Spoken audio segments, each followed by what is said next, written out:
Dear friends, welcome to my new video on straight line part 3। इससे पहले मैं दो पार्ट 1 एंड पार्ट 2 कंप्लीट कर चुका हूं। ये पार्ट 3 है, क्लास 11 चैप्टर नंबर 10। इसमें मैंने जो चीजें कवर की हैं वो आगे आपके सामने आने वाली हैं। उससे पहले मैं दो लाइनें आपके सामने पढ़ना चाहूंगा जो मैंने आपके सामने लिखी हुई हैं। खुद ही को कर बुलंद इतना के तकदीर से पहले, खुद ही को कर बुलंद इतना के तकदीर से पहले, खुदा बंदे से खुद पूछे, बता तेरी रजा क्या है, बता तेरी रजा क्या है। General equation of a line, हम यहाँ पर बात करेंगे general equation of a line, जो कि मैंने यहाँ पे लिखा हुआ है a x plus b y plus c equal to zero. ये हमारी कहलाती है general equation of a line. अभी जो जनरल इक्वेशन ऑफ लाइन है ये हमारी है a x plus b y plus c equal to zero. इसमें ए बी सी कांस्टेंट है, एक्स वाई वेरिएबल है, यू नो वेरी वेल। उसमें हम बात करेंगे स्लोप इंटरसेप्ट फॉर्म और नॉर्मल फॉर्म, जो पहले मैं आपको पार्ट 2 में पहले ही बता चुका हूं। उसके बाद हम बात करेंगे distance of a point from a line, एक लाइन का एक पॉइंट से डिस्टेंस कैसे कैलकुलेट करते हैं। उसके अलावा ये दो पैरेलल लाइंस गिवन है, उनके बीच का डिस्टेंस कैसे कैलकुलेट किया जाता है। ये सारी की सारी चीजें मैं इस वीडियो में आपके सामने लेकर आने वाला हूं। तो मेरे साथ बने रहिए इस वीडियो में, लास्ट तक बनी रहेगा, आपको डेफिनेटली इस चैप्टर के बारे में पूरी क्लियरिटी होने वाली है। चलिए स्टार्ट करते हैं। पहले मैं आपको कुछ ओवरव्यू दे देता हूं, पहले जो मैं पढ़ा चुका हूं उसके बारे में। मैंने आपको पढ़ाया था स्लोप इंटरसेप्ट फॉर्म, वो क्या होती है भाई, y equal to m x plus c, ये बताया था मैंने। जिसमें मैंने कहा था कि भाई यदि इस तरह से कट करती है, ये c इंटरसेप्ट होता है, m स्लोप होता है, ये फॉर्म होती है slope intercept form.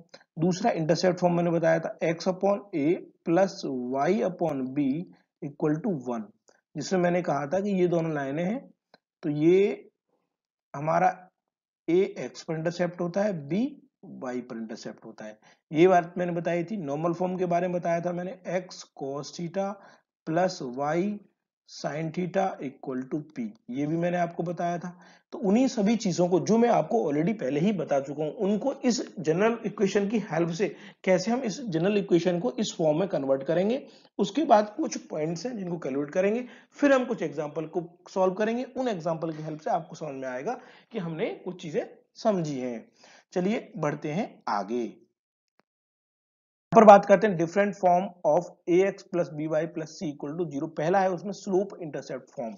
Slope intercept form की बात करें तो स्लोप इंटरसेप्ट फॉर्म में हमने कहा था कि y equal to m x plus c, ये हमारी एक लाइन इस तरह से होती है। ये आपका x एक्सिस, ये x डैश, ये y एक्सिस, ये y डैश। तो मैंने कहा कि मेरे पास एक लाइन है इस तरह से, ये लाइन l है, लाइन दोनों तरफ इस तरह से, और यहाँ पर जो इंटरसेप्ट बना रही है वो c है, इसका स्लोप है m। तो इक्वेशन हमारी निकल के आती थी ये वाली। क्लियर है। अब हमको ये जो इक्वेशन है कौन सी वाली, a x plus b y plus c equal to zero, इसको इस फॉर्मेट में कन्वर्ट करना है जो हमने लिखा हुआ है y equal to m x plus c में। तो यहां पर वाई रखना होगा हमें, बाकी को उधर ले जाते हैं। तो मैं लिखता हूं three y, sorry b y equal to minus a x minus c, यही आएगा। तो y इक्वल टू आएगा minus a upon b x minus c upon b, क्योंकि हम b को जब इक्वल के दूसरी तरफ ले जाएंगे, यहाँ पर मल्टीप्लाई में इधर ले जाएंगे तो डिवाइड में हो जाएगा। तो यहाँ पर y इक्वल टू मिलेगा, मैं इन सब चीजों को रख रहा हूँ ब्रैकेट के अंदर, a upon b x plus c upon b minus वाला, ये हो गया। अभी आप मुझे एक बात बताओ कि इसको यदि मैं इस इक्वेशन से कंपेयर करूं किससे, y equal to m x plus c के साथ, तो आपको इजीली समझ में आ रहा होगा कि m जो है हमारा माइनस ए अपॉन बी निकल के आ रहा है, और c की वैल्यू निकल के आ रही है कैपिटल C अपॉन बी, जो कि हमारा क्या है, इंटरसेप्ट है। हमारा c क्या है, माइनस सी अपॉन बी, ये हमारा कहलाता है इंटर इंटर इंटरसेप्ट, ये कहलाता है इंटरसेप्ट, जो यहां पर दिया हुआ है ये इंटरसेप्ट निकल के आ जाएगा। और स्लोप m का वैल्यू कितना आ जाएगा, माइनस ए अपॉन बी। ये बात आपको क्लियर हो गई होगी। यदि ये बात क्लियर हो गई है तो इस पर बेस्ड एक क्वेश्चन करके देखते हैं। वैसे ही एक क्वेश्चन और है इंटरसेप्ट फॉर्म। इंटरसेप्ट फॉर्म क्या होती है भाई, हमारी जो जनरल फॉर्म है अभी इक्वेशन की वो है a x plus b y plus c equal to zero. A x plus b y plus c equal to 0। हम बात करते हैं इंटरसेप्ट फॉर्म की इक्वेशन की, तो हमने कहा था x upon a plus y upon b equal to 1। थोड़ा सा याद दिला देता हूं मैं, जो मैं पहली पार्ट 2 में वीडियो में पढ़ा चुका हूं, उस चीजों को याद दिला देता हूं आपको। भाई ये वाला हमारा एक्स एक्सिस था, ये एक्स डैश था, ये वाई एक्सिस है, ये वाई डैश है। और मैं क्या करता हूं, यहां पर हमने एक लाइन ड्रॉ करी थी इस तरह से, कुछ इस तरह से लाइन ड्रॉ करी थी। ये जो लाइन थी इसको एल कहा था। यहां पर ये जो था हमारा ए था, और ये वाला डिस्टेंस हमारा बी था। तो एक ये क्या था, intercept on x axis, b था इंटरसेप्ट ऑन वाई एक्सिस। तो तब इक्वेशन निकल के आई थी हमारी ये वाली फॉर्मेट में, आपको याद होगा। अब हमको इस फॉर्मेट में इसको कन्वर्ट करना होगा। तो इसको कन्वर्ट करने के लिए हम क्या करेंगे, हम करेंगे कि भाई पहले तो 1 इधर लाना है। तो मैं लिखूंगा x a x plus b y equal to minus c. अब दोनों साइड को सी से डिवाइड कर देता हूं। तो ए एक्स अपॉन सी माइनस वाला प्लस बी वाई अपॉन सी माइनस वाला, इधर 1 आ जाएगा। अब भाई अभी तो इस फॉर्मेट में नहीं आया, तो ए को नीचे लेके आएंगे, तो यहां पर आएगा x upon minus c upon ए।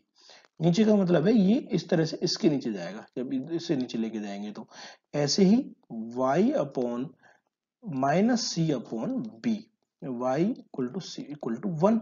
अब यदि इसको, इस इक्वेशन को मैं इससे कंपेयर करूं जो वहां पर लिखी हुई, ये लिखी हुई है, तो मुझे मिलेगा कि इंटरसेप्ट ऑन एक्स एक्सिस कितना होगा, minus c upon a. Similarly intercept on y axis यानी कि बी, बी की वैल्यू आने वाली है माइनस सी अपॉन बी। ये आपको बात समझ में आ गई होगी। तो ये हमारी कहलाती है इंटरसेप्ट फॉर्म। यदि कि कोई भी इक्वेशन हमें दी हो, उसको इन दो फॉर्म में कैसे कन्वर्ट कर सकते हैं। अब दो बातें आपको समझ में आ गई हैं, तो उसके हैं equation of a line given है भाई। ये हमारी कैसी इक्वेशन होगी, a x plus b y plus c equal to 0, जो मैंने अभी आपको बताई थी जनरल फॉर्म। तो ये हमारी हो गई जनरल फॉर्म। इसको कंपेयर कर लेंगे भाई, 3x minus 4y plus 10 equal to 0, इससे कंपेयर कर देंगे। तो यहां से जैसे ही आप कंपेयर करोगे, तो आपको ये समझ में तो आ जाएगा कि a की वैल्यू 3 हो गई, b की वैल्यू आपकी -4 हो गई, और c की वैल्यू हो गई 10। ये तो मैंने आपको एक बात समझा दी। अब कहता है कि स्लोप निकालना है। स्लोप निकालने के लिए पहले हमें इसको कन्वर्ट किस में करना पड़ेगा, स्लोप के लिए y equal to m x plus c वाली कंडीशन लानी पड़ेगी। यदि y equal to m x plus c वाली कंडीशन चाहते हो, तो इसको इस फॉर्म में कन्वर्ट करना पड़ेगा। तो मैं कहूंगा कि 3x minus 4y plus 10 equal to 0, ये इक्वेशन दी हुई है। भाई हमको y equal to m x plus c वाली कंडीशन लानी है। तो -4y equal to -3x minus 10। तो यहां से y इक्वल टू निकल के आएगा -3y minus 4x minus 10 upon -4।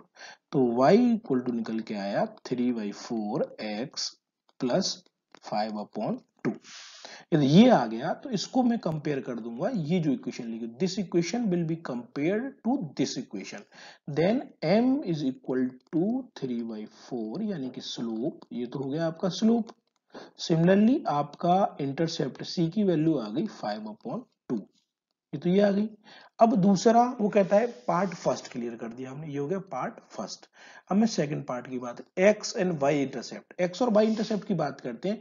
तो हमारी इक्वेशन क्या थी, x upon a plus y upon b equal to 1, जो ए और बी क्या थे, intercept on x and y axis. तो अभी इसको हमने अभी देखा, इससे पहले कैसे इसको कन्वर्ट कर लेंगे सिंपली। चाहो तो आप उस इक्वेशन से कंपेयर कर सकते हो, चाहो इसको कंप्लीट कर सकते हो। तो मैं कहता हूं 3x minus 4y plus 10 equal to 0। 10 को उधर ले जाता हूं, 3x minus 4y equal to -10, -10 से दोनों को डिवाइड कर देता हूं। 3x minus 10 plus 4y upon -10, ये कट जाएगा तो प्लस का 10 लिख दिया हमने, इक्वल टू 1। तो यहां से x equal to -10 upon 3 plus y equal to -5/2 equal to 1। तो इसको मैं कंपेयर कर दूंगा उधर इक्वेशन से, तो a की वैल्यू कितनी निकल के आने वाली है, -10/3, और b की वैल्यू निकल के आने वाली है -5/2। सॉरी प्लस का रहेगा ये, तो प्लस का 5/2। इसका मतलब ये हुआ कि -10/a intercept on x axis, ये हमारा वाई एक्सिस पर इंटरसेप्ट आ रहा है। ये बात आपको समझ में आ गई होगी, जो मैंने पढ़ाया था अभी उसी की हेल्प से मैंने इस क्वेश्चन को सॉल्व किया है। ये बात आपको अच्छे से समझ में। अब हम बात करेंगे नॉर्मल फॉर्म की, तीसरी वाली होती है हमारी नॉर्मल फॉर्म। अभी जनरल फॉर्म ऑफ इक्वेशन क्या थी भाई? जनरल फॉर्म ऑफ इक्वेशन थी आपकी ax plus b y plus c equal to 0। और नॉर्मल फॉर्म ये भी आपको याद होगी, x cos theta plus y sine theta equal to p. ये होती है, कुछ मैं थोड़ा रिकॉल करा देता हूँ, इस तरह से होती है लाइन।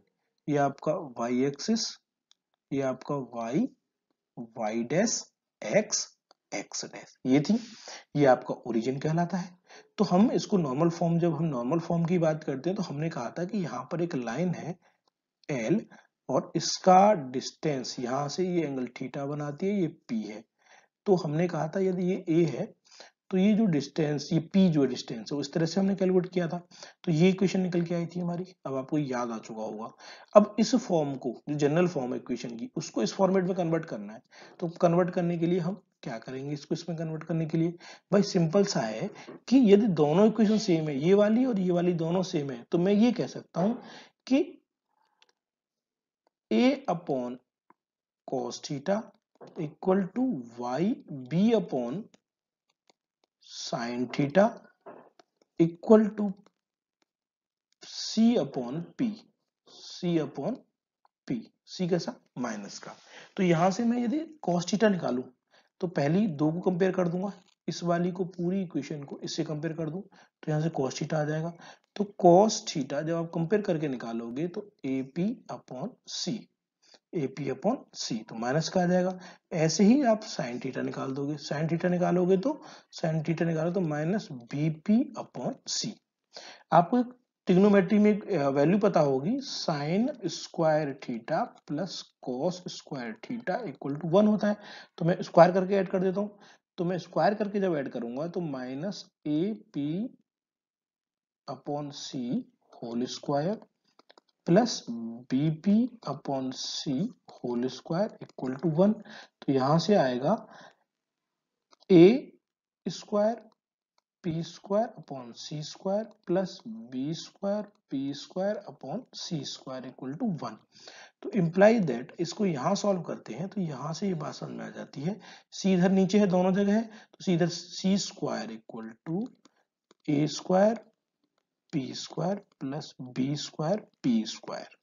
तो यहां से पी स्क्वायर कॉमन होगा, तो मैं कह सकता हूं c square equal to a square plus b square, और ये पी स्क्वायर बाहर आ गया। तो P equal to plus minus c upon root under a square plus b square, ये आ गया। ए P इक्वल टू क्या आ गया, plus minus c upon root under a square plus b square. इस बात आपको समझ में आ गई?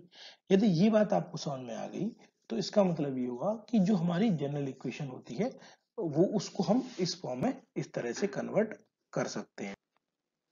अब अब यहाँ पर cos थीटा की वैल्यू क्या निकल के आएगी भाई? cos थीटा की वैल्यू निकालोगे तो cos थीटा तो ये था, तो इसमें p की वैल्यू रख दोगे, तो p की जब वैल्यू रख दोगे तो ये वैल्यू निकल के आएगी minus a upon root under a square plus b square. कहने का मतलब है प्लस माइनस जो भी है आप यहाँ पर इजीली देख लोगे, तो यहाँ पर माइनस आ गया। ऐसे ही आप निकालोगे cos थीटा के बाद साइन थीटा। जब साइन थीटा कैलकुलेट करोगे तो minus b upon root under a square plus b square. तो आप प्लस माइनस का साइन जो है वो अपने अकॉर्डिंग चेक कर लोगे और देख लोगे, हालांकि यही वैल्यू आने वाली होती है। तो यहाँ पर जनरल फॉर्म क्या होगी, इस तरह से होगी। पी की वैल्यू यहाँ पर क्या आएगी, c root under a b. Cos theta की value minus a root under a square b square. ऐसे ही साइन थीटा की वैल्यू ये होगी। ये आ गई आपकी नॉर्मल फॉर्म। नॉर्मल फॉर्म में आ गई।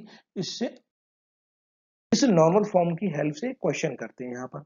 अब यहाँ पर मैं क्वेश्चन दिया हुआ, reduce the equation root 3x plus y minus 8 equal to 0 into normal form, find the value of p and theta.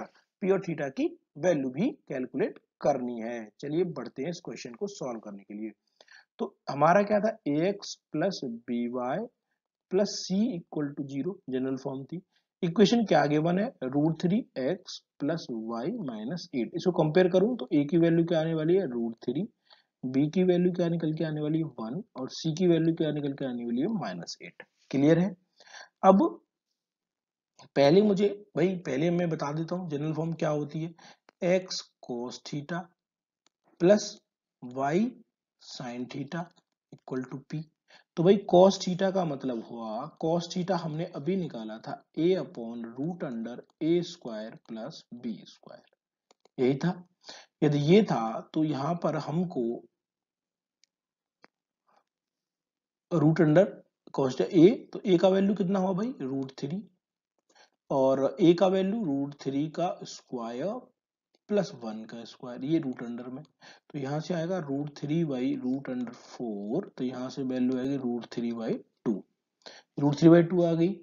तो cos थीटा आ गया √3/2। वैसे ही sin थीटा कितना निकल के आएगा भाई, sin थीटा की बात करें तो -b/a। तो v का वैल्यू तो ये निकल के आने वाला है 1/2। यदि 1/2 निकल के आने वाला है तो इसका मतलब cos 1/2 कब आता है, जब थीटा की वैल्यू 30 डिग्री होती है। ये कब आता है, जब थीटा की वैल्यू 30 डिग्री होती है। अब p की वैल्यू निकालोगे, अब p equal to c upon root under a square plus b square. तो c की वैल्यू निकालोगे आप, c कितना है भाई -8 और यहाँ पर root under a square b square. तो a का वैल्यू, यहाँ पर a का वैल्यू कितना है, तो यहां से वैल्यू निकल के आने वाली है, तो ये प्लस माइनस तो अपने अकॉर्डिंग देख लोगे। तो यहां से वैल्यू जो निकल के आने वाली है 8/2 4, तो यहां से आने वाला है 2 4। तो इक्वेशन क्या होगी, x cos 30 plus y sin 30 equal to 4, ये हमारी कहलाई जनरल नॉर्मल फॉर्म। अभी यहाँ पर cos 30 और sin 30 की वैल्यू मत पुट कर देना। यदि आपने ये वैल्यू पुट कर दी तो ये क्या होगा, फिर से वही इक्वेशन आ जाएगी, कौन सी वाली, जो हमें गिवन है। तो ये हमारी कहलाती है नॉर्मल फॉर्म। आपको ये बात समझ में आ गई। हम इसको डायरेक्टली कंपेयर भी कर सकते थे। कंपेयर कैसे कर सकते थे कि भाई हमको इक्वेशन बता दी √3x plus y equal to 8, यही थी। अब भाई इसको हमें कन्वर्ट करना है, इसमें से 2 नीचे ले आते हैं, √3/2x plus y/2 equal to 4, यानी कि नॉर्मल फॉर्म बनाने के लिए हमने इसको पता है कि 1/2 √3/2 वैल्यूज होती हैं। तो x cos 30 की वैल्यू इतनी होती है प्लस y sin 30 और ये होता है 4। ये तो एक तरीका था, मैंने आपको पूरा ड्राइव करके बता दिया, ये बात आपको समझ में आई होगी। थीटा की वैल्यू 30 डिग्री आ गई, p की वैल्यू 4 आ चुकी है यहाँ पर आगे। अब यहाँ पर distance of a point from a line बहुत इंपॉर्टेंट है, distance of a point from a line. तो यहाँ पर एक पॉइंट P गिवन है आपको, ये वाला P जिसके कोऑर्डिनेट है x1 और y1। d इसका डिस्टेंस है फ्रॉम द लाइन, कौन सी वाली, L, जिसकी जिसकी जनरल फॉर्म दे रखी है ax plus by plus c equal to 0। तो भाई अब ये दो पॉइंट पर इंटरसेक्ट करेगी, यहाँ पर कर रही है जब Q पॉइंट पर और R पॉइंट पर, x और y एक्सिस को। जब x एक्सिस को Q पॉइंट पे कर रही है तो Q के कोऑर्डिनेट क्या होंगे, -c/a 0। अब भाई ये समझ लेते हैं कि ये कैसे आ गए। जब यहाँ पर x इक्वल टू 0 रख, y इक्वल टू 0 रख दोगे तो ये जो वैल्यू निकल के आएगी x की, वो हो जाएगी -c/a। वैसे ही इस पॉइंट के कोऑर्डिनेट निकाले होंगे इस लाइन से, तो यहाँ पर क्या होगा, x की वैल्यू 0 करनी पड़ेगी। जैसे ही आप x की वैल्यू 0 करोगे तो y की वैल्यू आ जाएगी -c/b। तो वही पॉइंट हमने यहाँ लिखे हुए हैं। ये बात आपको समझ में आ गई। जो पॉइंट बन जाते हैं वही सेम पॉइंट हमने यहाँ लिखे हुए हैं। अब इसके बाद फ्रेंड्स स्टार्ट करते हैं distance from a line by general equation. तो जनरल इक्वेशन तो ये लिखी हुई है हमारी, ये बस इसको यूज करना है। हमें करना क्या होगा भाई कि अब आप ट्रायंगल देखो, आर पी क्यू, एक ट्रायंगल है, यहाँ पर आपको ट्रायंगल दिखाई दे रहा है। यदि ये एक ट्रायंगल है तो इस ट्रायंगल का एरिया निकालने का फॉर्मूला क्या होगा, एरिया ऑफ ट्रायंगल क्या होता है, ट्रायंगल का एरिया होता है, एरिया एरिया ऑफ ट्रायंगल होता है 1/2 बेस इंटू हाइट। भाई जब ये परपेंडिकुलर डिस्टेंस तो हाइट ही है और ये बेस हो गया, कौन सा वाला, क्यू आर बेस हो गया। ये तो दो चीजें समझ में आ गई, तो यहां से निकाल सकते हैं। लेकिन एरिया निकालने का एक तरीका और होता है, कोऑर्डिनेट की हेल्प से। भाई कोऑर्डिनेट की हेल्प से निकालोगे तो मैं आपको पहले ही बता चुका हूं, तो एरिया ऑफ ट्रायंगल कौन सा वाला, P Q R, P Q R क्या होने वाला है भाई, 1/2। इसको सॉल्व करेंगे इस तरह से तो यहां से निकल के आएगा, जब आप इसको सॉल्व करके आगे ले जाओगे तो एरिया निकल के आएगा 1/2 एक्स नॉट। भाई इसको ऐसे कर सकते हैं हम, ये x1 y1, ये वाला x2 y2, और ये वाला x3 और ये वाला y3। इस वैल्यूज को यहाँ पर रख देंगे, तो x1 रखेंगे पहले। अब y2 करना है, y2 तो 0 है, और y3 करेंगे। अब y3 कितना होगा भाई, y3 तो minus c upon B plus का हो जाएगा, प्लस सी अपॉन बी। वैसे ही आप क्या करोगे, प्लस x2, जब x2 पर जाओगे तो माइनस सी अपॉन ए, ब्रैकेट में होगा y3 माइनस y1, तो y3 minus c upon B, और y3 की वैल्यू y1, y3 की माइनस y1, ये वैल्यू आ गई। इसको ऐसे क्लोज कर दिया, तो यहां से निकल के आया 1/2, देखो c upon b x1, plus इसको मल्टीप्लाई करेंगे तो plus c upon a y1, plus इस दोनों का मल्टीप्लाई करेंगे तो c square upon a b, ये आ गया। इसमें से यदि मैं c upon a b common कर दूं तो 1/2 सी अपॉन ए बी, तो ब्रैकेट के अंदर क्या बचेगा, यहां पर देखो सी भी निकल गया, ए बी निकल गया, तो a x1 plus b y1 plus c, ये बचेगा। इस तरह से मैंने बना लिया, एरिया निकल के आएगा। दूसरा एरिया निकालने का तरीका क्या था, हाफ बेस इंटू हाइट, जो मैंने यहाँ लिखा हुआ है। तो भाई बेस क्या है, क्यू आर हमारा बेस है, और हाइट हमारा डी है, डी हमें जो कि कैलकुलेट करना है। तो मैं कह सकता हूँ कि 1/2, पहले क्यू आर की वैल्यू, क्यू आर कैसे निकालोगे, हम निकालेंगे कोऑर्डिनेट का डिस्टेंस फॉर्मूला। तो क्यू आर की वैल्यू, क्यू यहाँ, आर यहाँ पे, क्यू यहाँ पे, तो ये हो जाएगा, आप इसको सॉल्व कर लेना, मैं आपको पहले ही बता चुका हूँ, सी अपॉन ए का square plus c upon B का होल स्क्वायर और रूट अंडर, ये आने वाला है। तो इसमें से सी अपॉन ए बी मैं बाहर निकाल दूंगा, तो यहां पर बचेगा a square plus b square, plus minus के साथ।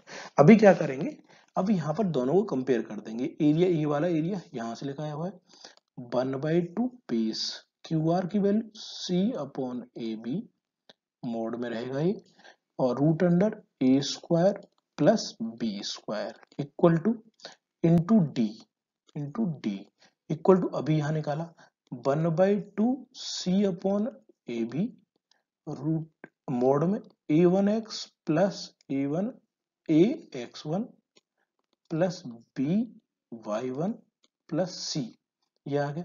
तो ये वाला पूरा टर्म कैंसिल हो गया, ये वाला पूरा टर्म कैंसिल हो गया, तो मैं d इक्वल टू लिख सकता हूं a x1 plus v y1 plus c mode के साथ upon root under a square plus b square. तो ये वाला हमारा जो निकल के आया है, ये निकल के आया distance of a point from the line. ये बात आपको समझ में आ गई होगी। अभी देखो d क्या है, डिस्टेंस, ये जो दिख रहा है आपका d डिस्टेंस जो कि हमें कैलकुलेट करना था। ए x1 b1 y1, देखो x1 y1 उस p पॉइंट की कोऑर्डिनेट है, p पॉइंट की कोऑर्डिनेट आपको क्वेश्चन में पहले से ही गिवन होंगे, और इक्वेशन ऑफ लाइन गिवन होगी ax plus by plus c। इसमें देखो a x1 A H D रखा, x1 यानी कि कोऑर्डिनेट रख दिया x की जगह पर, y की जगह पर y1 रख दिया, और रूट अंडर डिस्टेंस हमेशा प्लस माइनस आप लगा लोगे, पॉजिटिव आता है, तो आप इस बात का भी विशेष ध्यान रखोगे, डिस्टेंस कभी भी नेगेटिव नहीं होता। यदि आपको ये बात समझ में आ गई है तो इस बात को लेकर मैं आपके सामने एक क्वेश्चन लेके आने वाला हूं। तो उस क्वेश्चन को क्या कह रहा है, final distance of point, point दे रखा है, इस पॉइंट के कोऑर्डिनेट मतलब x1 और y1 अभी बात करी थी, और ये लाइन की इक्वेशन है ax plus b y plus c equal to 0। तो अभी d निकालने का फॉर्मूला मैंने निकाला था a x1 plus b y1 plus c mod में था, अपॉन में root under a square plus b square. तो यहां पर आप मुझे एक बात बताओ कि ए बी सी ये रे, इस वैल्यूज को रख देते हैं। तो डी इक्वल टू मैं लिखूंगा ए का 3, x1 कितना है भाई, x1 हमारा 3 है, -4, y1 कितना है 5 है, और डी सी कितना है -26 मोड के अंदर, अपॉन ए का वैल्यू भाई कितना आने वाला है, ए का वैल्यू 3 और बी का वैल्यू 4। तो इन वैल्यूज को पुट कर दूंगा यहां पर। जब इस वैल्यू को पुट करूंगा तो ए का वैल्यू 3 का स्क्वायर प्लस 4 का स्क्वायर। तो इसको सॉल्व करेंगे तो 9 प्लस 20 माइनस 26 अपॉन अपॉन ये वैल्यू निकल के आने वाली है 5। रूट अंडर करेंगे तो इसका ये आप अपने आप से करके देख सकते हो, ये -6, तो ये आ जाएगा 3/5। तो डिस्टेंस कितना आ गया 3/5। ये बात आपको समझ में आ चुकी होगी। Distance of point from a line. अभी यहाँ पर distance of point from a line, तो यहाँ पर दो लाइन दी हुई है, y equal to mx plus c2 ये वाली लाइन, दूसरी line y equal to m x plus C1। बाकी सारी चीजें सेम क्यों है, जब पैरेलल लाइंस होती है, you know very well, parallel lines का क्या होता है, स्लोप इक्वल होता है। यदि इसका स्लोप m है तो इसका स्लोप भी m होगा। तो दोनों डिस्टेंस डिफरेंस क्या होता है, C1 और C2 कांस्टेंट डिस्टेंस होता है। तो मैंने कहा कि ये जो लाइन है y equal to m x plus C2 वाली लाइन, जो ये वाली लाइन, इस लाइन को एक पॉइंट P है, D जो जो एक पॉइंट A है, जो एक डिस्टेंस D पर है, और जो D पॉइंट, ये पॉइंट मैंने कहां पर लिया है, एक्स के ऊपर लिया है, और ये इस लाइन के ऊपर है। तो जब इसमें मैं इस लाइन में मैं y की वैल्यू 0 पुट कर दूंगा, तो y की वैल्यू जैसे ही पुट 0 करूंगा तो x की वैल्यू क्या आने वाली है, एम एक्स प्लस C1। तो x की वैल्यू क्या आ जाएगी, -C1 अपॉन एम, ये आ जाएगी वैल्यू एक्स की। तो वही लिखा हुआ है कोऑर्डिनेट, -C1 और एक्स की वैल्यू, वाई की वैल्यू 0 होगी। अब हम क्या करने वाले हैं कि ये इक्वेशन है दूसरी C2, तो इसको मैं ऐसे लिख सकता हूँ y minus m x minus C2 equal to 0। General form क्या थी, ax plus b y plus c equal to 0, उसको इस फॉर्म में कन्वर्ट कर दिया। तो डिस्टेंस d निकालने का फॉर्मूला क्या होगा भाई, मॉड में हम लिखेंगे क्या, y की वैल्यू हम पुट करेंगे 0, y की वैल्यू 0 होने वाली है, माइनस एम, एक्स की वैल्यू -C1m और -C2 मोड के अंदर, अपॉन रूट अंडर क्या था, ए स्क्वायर प्लस बी स्क्वायर। ए स्क्वायर प्लस बी स्क्वायर, तो ए का वैल्यू कितना होगा यहाँ पर भाई, इस इक्वेशन में ए का वैल्यू तो 1 हो गया, और बी का वैल्यू कितना हो गया, -m हो गया। तो ए का स्क्वायर तो 1 प्लस एम का स्क्वायर तो एम स्क्वायर।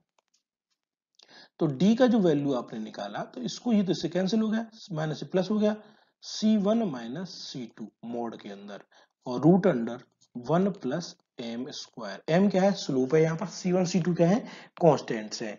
तो ये होता है दो पैरेलल लाइंस के बीच का डिस्टेंस निकालने का फॉर्मूला। होप कि ये आपको अच्छे से याद रहेगा। और मॉड इसीलिए लगाते हैं कि डिस्टेंस पॉजिटिव होता है, तो हमें अपनी कन्वीनियंस के हिसाब से उसको पॉजिटिव रखना है। आप ये बात समझ गए, यदि समझ चुके हैं तो इस क्वेश्चन को करेंगे। दो लाइनें दी हुई है, find the distance between the parallel lines 3x - 4y + 7 = 0, 3x - 4y + 5 = 0। आप देख रहे हो दो इक्वेशन है, तो यहाँ पर y - mx - c1 = 0, y - mx - c2 = 0, ये दो इक्वेशन आ गई। तो भाई c1 की वैल्यू कितनी आएगी, पहले वाले में देखो, a की वैल्यू 3, b की वैल्यू 4, C1 की वैल्यू 7, C2 की वैल्यू 5, ये आ गई। अब D निकालने का फॉर्मूला मैंने अभी लिखा, C1 - C2 मोड के अंदर और root under 1 plus m square. तो m क्या होगा भाई, m भी तो स्लोप भी तो निकालोगे। तो स्लोप निकालने के लिए आप क्या करोगे, इसको लिखोगे भाई, स्लोप निकालने के लिए पहली वाली को स्लोप निकाल लेते हैं। तो 3x - 4y + 7 = 0। तो स्लोप निकालने के लिए हम करेंगे -4y = -3x - 7। तो y = 3/4x + 7/4। तो m की वैल्यू आ गई 3/4। तो इसको यहां पर पुट कर देंगे, तो C1 C2 7 माइनस 5 मोड के अंदर upon 1 minus 1 plus 3/4 whole square. तो यहां से क्या आएगा 2 और ये कितना हो जाएगा 5/2, ये ऊपर चला जाएगा तो 4/5। तो डी की वैल्यू कितनी आ गई 4/5। आई होप कि ये आपको चीजें समझ में आ चुकी होंगी। ये चीजें समझ में आ गई तो यहाँ पर लास्ट क्वेश्चन को देखते हैं। यहाँ पर show that the two lines a1x plus b1y plus c1 equal to 0 and a2x plus b2y plus c2 equal to 0 where a1 और b1 और b2 not equal to 0 then parallel, ये line parallel होंगी if a1 upon a2 equal to b1 upon b2। तो अभी हम क्या करेंगे general equation से कंपेयर करने के लिए, भाई हम करेंगे पहली वाली इक्वेशन को y इक्वल टू, पहली वाली इक्वेशन क्या है a1x plus b1y plus c1 equal to 0। तो ये y इक्वल टू क्या हो जाएगा minus a1 upon b1 x minus c1 upon b1। Similarly y से दूसरी इक्वेशन क्या हो जाएगी minus a2 upon b2x minus c2 upon b2। तो ये तो स्लोप हो गया भाई, ये वाला क्या हो गया स्लोप हो गया किससे y equal to mx plus c की हेल्प से। तो ये तो स्लोप हो गया।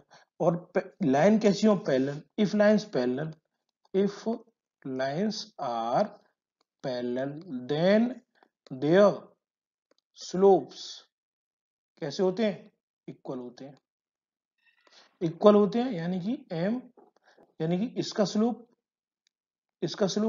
a1 b1, उसका स्लोप दूसरी इक्वेशन का माइनस a2 b2। तो यहां से क्या निकल के आया implies that a1 upon b1 a1 upon a2 equal to b1 upon b2। इसको चेंज कर लेंगे इस तरह से। तो ये कंडीशन मैंने पहली बताई थी कि भाई जो दो लाइन पैरेलल होती है तो उनका स्लोप बराबर होता है, तो कंडीशन निकल के आ गई हेंस प्रूव्ड। दूसरी कंडीशन क्या है परपेंडिकुलर लाइन, परपेंडिकुलर का मतलब होता है m1 और m2 किसके बराबर होता है -1 के बराबर होता है, ये लाइन परपेंडिकुलर है तो ये मैंने बताया था। तो पहली वाली लाइन का slope minus a1 upon b1 into minus दूसरा minus a2 upon b2 equal to -1। तो माइनस माइनस प्लस हो जाएगा, तो यहां से आया a1 a2 upon b1 b2 equal to -1 imply that a1 a2 equal to minus b1 b2, इसको equal के इधर ले आएंगे a1 a2 plus b1 b2 equal to 0। इसका मतलब ये हुआ, ये कंडीशन है बहुत इंपॉर्टेंट कंडीशन है कि उनके कोफिशिएंट को देख के हम कैसे बताएंगे कि ये लाइन पैरेलल है, just multiply and than equal. तो a1 a2 plus b1 b2 equal to 0 है तो दोनों लाइन पैरेलल परपेंडिकुलर होंगी, और a1 upon a2 equal to b1 upon b2 बराबर है। तो ये हमारी कंडीशन कहलाती है पैरेलल लाइन के लिए। आपको ये बात समझ में आ चुकी होगी। थैंक यू फ्रेंड्स, मेरे इस वीडियो को लाइक करिए और चैनल को सब्सक्राइब करिए। Thank you.